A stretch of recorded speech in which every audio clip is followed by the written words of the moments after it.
करेंगे शुरुआत। जेडीयू अध्यक्ष बनने के बाद ललन सिंह की बिहार वापसी पर जोरदार स्वागत किया गया। इस दौरान जमकर भीड़ भी जमा हुई। इस दौरान कोरोना गाइडलाइंस की जमकर धज्जियां उड़ाई गईं, लेकिन प्रशासन की तरफ से गाइडलाइंस के उल्लंघन पर कोई कार्रवाई नहीं की गई। जबकि इससे पहले कांग्रेस और आरजेडी की रैलियों में कोरोना नियमों का उल्लंघन का मामला दर्ज किया गया था। अब कोरोना नियमों के उल्लंघन पर प्रशासन के दोहरे मापदंड पर सवाल उठ रहे हैं। विपक्ष ने सरकार पर आरोप लगाया है।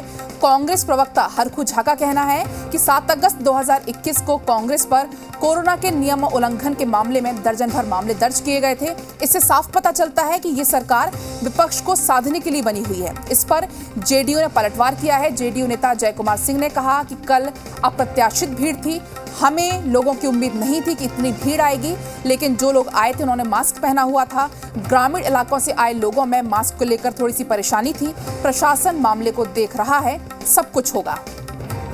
तो आपको बता दें, कल ललन सिंह के स्वागत में जोरदार भीड़ हुई और उसके बाद जमकर सियासत गरमाई हुई है।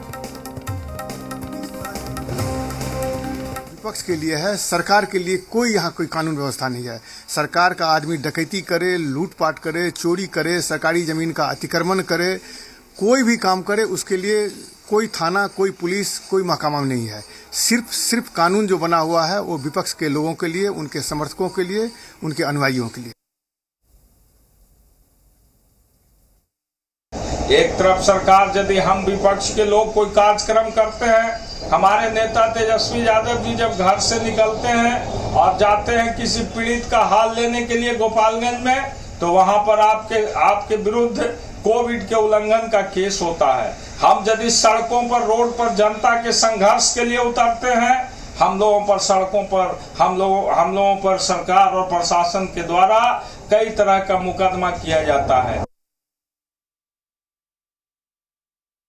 चूंकि नेता आते हैं, थोड़ी भीड़ तो हो ही जाती है, लेकिन विरोधी को ये कहना कि पहले कोविड-19 की जो स्थिति है थोड़ी सामान्य भी हुई है, तो जिस समय कोविड-19 पीक पर था तो इस प्रकार का भीड़ तो निश्चित है कि नहीं आती थी, थोड़ी सामान्य हुई है। बिहार में सबसे अधिक टीकाकरण भी हुआ है, तो विपक्ष ऐसे समय में बोलना दूसरी मामला है। वो देखकर घबराते हैं, भीड़ जो पॉपुलैरिटी जो मिल रही है इससे वो घबरा रहे हैं और कोविड-19 के बहाने एक वार कर रही है। तो खैर विपक्ष की तो अपने एक काम है। विपक्ष के लोग ये भूल जाते हैं क्या कि संसद में जिस प्रकार से लोग, विपक्ष के लोग इकट्ठा हो रहे हैं, सड़कों पे आ रहे हैं, वहां कोरोना गाइडलाइन नहीं दिखता है उन्हें। किसान आंदोलन के नाम पे जबरदस्ती किसानों और आम लोगों को परेशान किया जा रहा है, तब उनको जो है कोरोना गाइडलाइन नहीं दिखता है क्या? और इस पर अधिक चर्चा के लिए हमारे साथ पटना से आशुतोष लाइव जुड़ गए। आशुतोष, देखिए, कल कोरोना गाइडलाइंस की जमकर धज्जियां उड़ाई गई, लेकिन प्रशासन की तरफ से कोई कार्रवाई नहीं हुई।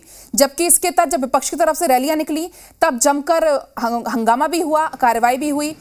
अब देखिए, विपक्ष सवाल उठा रहा है, उसको लाजमी भी उठाना, क्योंकि देखिए गाइडलाइंस हो या रूल हो, पर्सन टू पर्सन वेरी नहीं कर सकते ना, सबके लिए समान है, चाहे रूल्स हो चाहे गाइडलाइंस हो।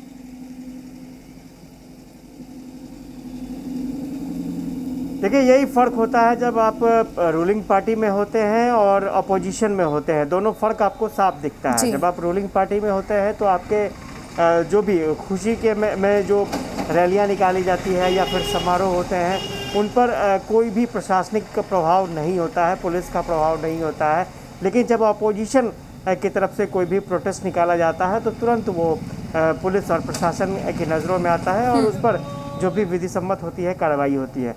स्वाभाविक तौर पर कल जेडीयू का शक्ति प्रदर्शन कहें या फिर ललन सिंह का शक्ति प्रदर्शन कहें, वो था, और इसमें कोई दो राय नहीं है कि बेली रोड पर लंबा जाम भी लग गया। और अभी जो कोरोना काल चल रहा है, इसके लिए विशेष तौर पर गाइडलाइन है और अभी भी अनलॉक की प्रक्रिया चालू है। तो ऐसे में स्वाभाविक तौर पर सवाल उठना लाजमी था और अपोजिशन की तरफ से ये सवाल उठाए जा रहे हैं कि ललन सिंह का जो काफिला था उसमें कोरोना गाइडलाइन की धज्जियां उड़ गई और कई लंबे दूरी तक जो सड़क था वो जाम रहा।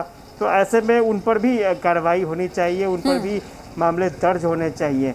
फिलहाल अभी तक कोई ऐसी सूचना नहीं है कि कोई मामला दर्ज होगा ललन सिंह पर या फिर उनके समर्थकों पर, लेकिन विपक्ष ने, अपोजिशन ने इसे एक मुद्दा बनाया है और इसी मुद्दे के जरिए सरकार को घेरने की कोशिश भी हो रही है। जी आशुतोष, बिल्कुल। हालांकि जो जेडीयू नेता है जय कुमार, उनका कहना है कि कल की भीड़ अप्रत्याशित थी, जो लोग आए थे उन्होंने मास्क लगाया था, लेकिन तस्वीरें हमने कल देखी थी, तस्वीरें कुछ और ही बयां कर रही थी।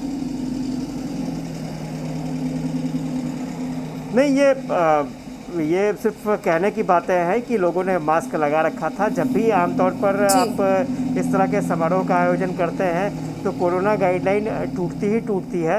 और ये आप देखेंगे कि जो भी पॉलिटिकल पार्टीज के जो भी कार्यक्रम हो रहे हैं उसमें ये लगभग यही प्रक्रिया रहती है और जो भी नॉर्म्स हैं उन नॉर्म्स का पालन नहीं किया जाता है। तो इसमें कोई दो राय नहीं है। ये रूलिंग पार्टी के लिए कहीं ना कहीं कह सकते हैं कि सेटबैक है और ऑपोजिशन इसे मुद्दा बनाने की कोशिश ज़रूर कर रहा है। लेकिन सबसे बड़ी बात है कि क्या इस मुद्दे का कोई असर भी दिखेगा? मुझे नहीं लगता है कि इसका कोई असर दिखेगा, क्योंकि ललन सिंह कह सकते हैं कि नीतीश कुमार के सबसे खास हैं, सरकार पर उनका बहुत प्रभाव है और राष्ट्रीय अध्यक्ष बनाए गए थे।